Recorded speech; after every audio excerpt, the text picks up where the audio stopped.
It is the question that a lot of Kenyans are asking after the incident that they witnessed on Tuesday this week, the shooting of a masked vendor by the name of Boniface Kariuki.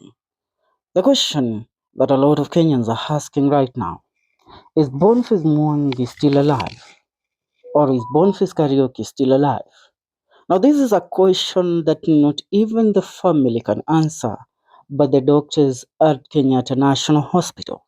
Why am I saying this? On Friday this week, the father to Boniface Kariuki spent almost the whole day at Nairobi Central Police Station trying to get permission from the police officers to access his son at Kenyatta National Hospital. As we speak, the intel we are receiving is that Boniface has already undergone two surgeries. The first one was on Wednesday when he was when he had been shot on Tuesday, and on Wednesday is when he went in for his first surgery. On Friday, he went for the second surgery. But to our surprise is that the family on Friday and Saturday, seeking to at least get to see their son and how he was faring, they were denied the chance. As doctors at Kenyatta National Hospital remain to tell the parents of Boniface Mwangi Kariuki that their son is still in critical condition and he is in ICU receiving treatment. But the frustration that the parents are facing is that they cannot actually get access to their son or the young man that is currently in hospital.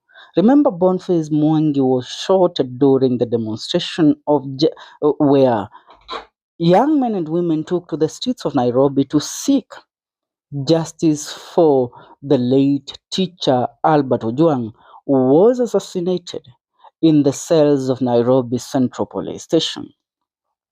John Kariuki, the father of Boniface Kariuki, the young man who was shot by police during Albert Omondi Ojwang's protest in Nairobi County, today, which was on Saturday, shared an update about his son's medical condition. The devastated father noted that his son was not making significant progress despite undergoing two surgeries. He also said the family had not received any assistance and that no one from the government or security agencies had contacted them. John appeared worried and hopeless as his son remained admitted at Kenyatta National Hospital.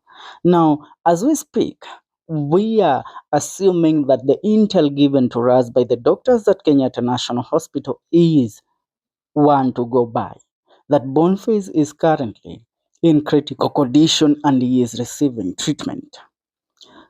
But the question is, why aren't the doctors allowing the parents and people going to visit Boniface Kariuki get access to him to really see how he's faring?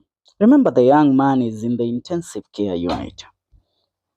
The family of Boniface Kariuki, the face mask vendor who was shot at point blank range, has shared the eldest status, stating that yes, he has undergone two surgeries and he is receiving treatment. But to our surprise, according to them, they have been told that they have to obtain an order from the state agencies so that they can get access to their son. Now, according to his father, he said that his son, according to the information given to them by the doctors, is that he is not responding to treatment. He is yet to show any signs of improvement or change. The situation is still the same. They have to continue monitoring him and see how he progresses. Now, Boniface had already undergone two surgeries after a bullet lodged in his head, leaving him in critical condition. He was selling masks to protesters during the demonstration when police allegedly shot him. The family's lawyer noted that the hospital bill continued to rise the longer Boniface stayed admitted.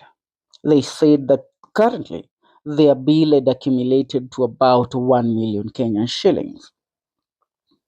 Now, Jonah's lawyer confirmed that although they had not yet filed a formal complaint with the police, they had reached out to some officials. However, no action had been taken and the government had not offered any assistance.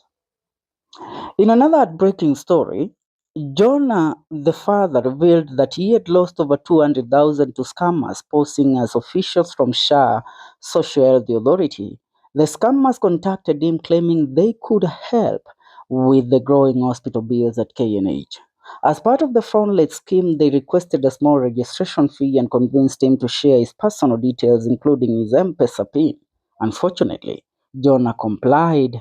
Once they accessed his M-Pesa account, they withdrew over 200,000 Kenyan shillings.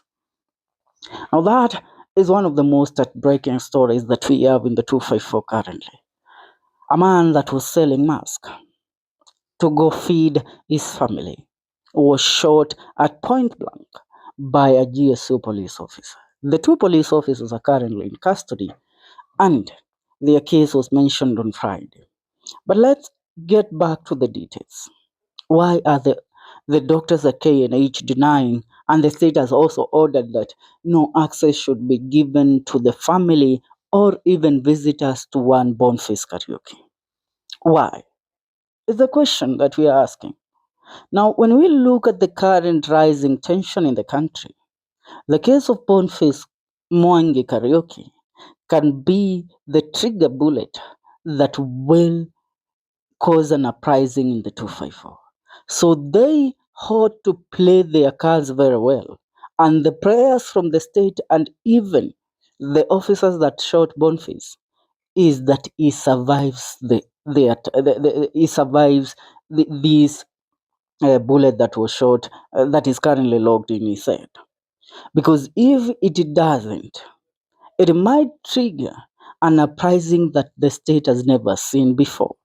Remember, the anger that was expressed on Tuesday this week was due to the story surrounding the death of one Albert Omodio Ojwang, the young man who also died in police custody at Central Police Station.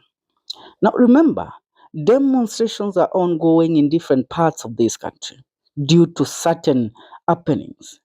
Yesterday, there was an incident that happened in Dome. And this incident is where a young man by the name of Lagat shot another young man and killed him. Are we together? Now, apart from this case, in Mwiki, another young man was shot as police officers were recorded in a video with drawing their guns and shooting directly at the people that were protesting, killing a young man on the spot. It is something that this state is currently, and I mean the whole agency and the police agency is trying to maneuver through it. The rogue police officials and the police brutality as we approach the 25th of June is something that the whole nation should pray that the life of one Boniface Kariuki is saved and he remains well. Because if something happens before the 25th of June, I tell you, Ruto will be cooked. Langat and the rest that have been shielded by the state from being persecuted or facing the wrath of the law for being involved in these cases, they will have nowhere to hide. For now, the question that we are asked, how is Boniface Mwangi Kariuki? Why is the state denying the parents and the relatives from getting access to the young man who is currently in ICU at Kenyatta National Hospital? I leave it there. For now, this is Kenyan Daily Report. Leave your comment on the comment section. See you in our next video.